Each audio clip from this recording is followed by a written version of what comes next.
Welcome to Gorilla's Friday Challenge Week 10 with Gorilla Test Papers. This weekly series is designed to help you master all key topics in the SEAG specification. This week we will look at the topic of metric units and conversions. This is the first question of the week. The question asks, a bottle of juice contains 1.25 litres of liquid. How many milliliters is this? Pause the video now to try the question yourself.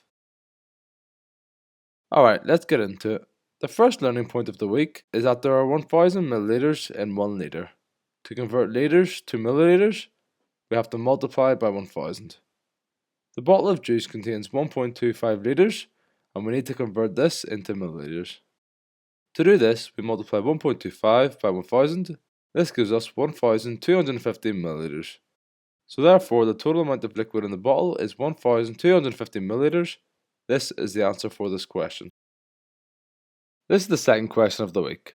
Although SEAG past papers aren't officially released, this question is said to be from an SEAG past paper. The question asks, Polly has a piece of rope that is 2.5 meters long.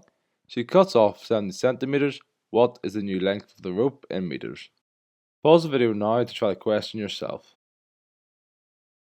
Alright, let's get into it. The learning point for this question is that there are 100 centimeters in 1 meter.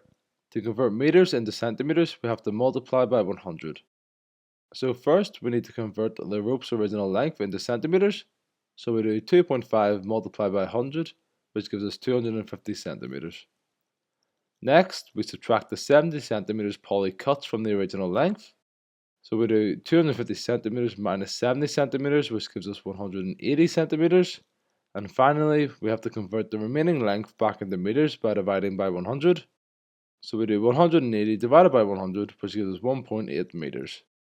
So the new length for the rope is 1.8 meters. This is the answer for this question. This is the next question of the week. The question asks, which one of the units below would you use to measure the thickness of a coin? The answer choices are meters, liters, millimeters, miles, and milliliters. Pause the video now to try the question yourself. Alright, let's get into it. The learning point for this question is that different units are used to measure different types of objects, so it's important to choose the most suitable unit for the given measurement. Here are different measurements and what they are commonly used for. Looking at these, we can see that millimeters are used to measure very small lengths and thicknesses. Since a coin is thin, the most suitable unit to measure its thickness is millimeters. So the correct answer is C, millimeters. This is the correct answer for this question. This is the fourth question of the week. The question asks, the length of a football pitch is 10,700 centimeters. What is this length in meters? Pause the video now to try the question yourself. Alright, let's get into it. The learning point for this question is that there are 100 centimeters in 1 meter. To convert centimeters to meters, divide by 100. Since the length of the football pitch is 10,700 centimeters, we convert it to meters by dividing. So we do 10,700 divided by 100 gives us 107 meters. So therefore, the length of the football pitch in meters is 107 meters. This is the answer for this question. This is the last question of the week. As previously mentioned, although SEAG past papers aren't officially released, this question is said to be from an SEAG past paper.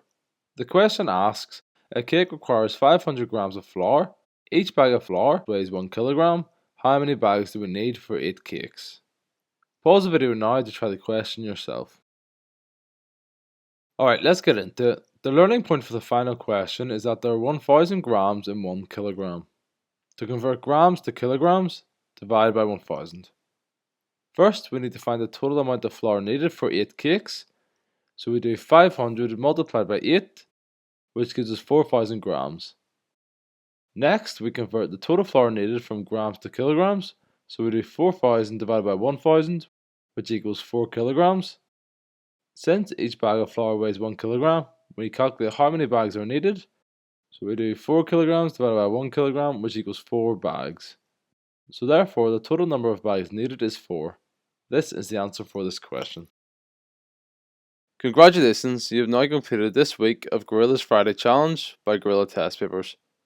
If you're looking for more SEAG materials, head over to our site at www.gorillatestpapers.co.uk for all the resources you need. Don't forget to like this video and let us know how you did in the comments.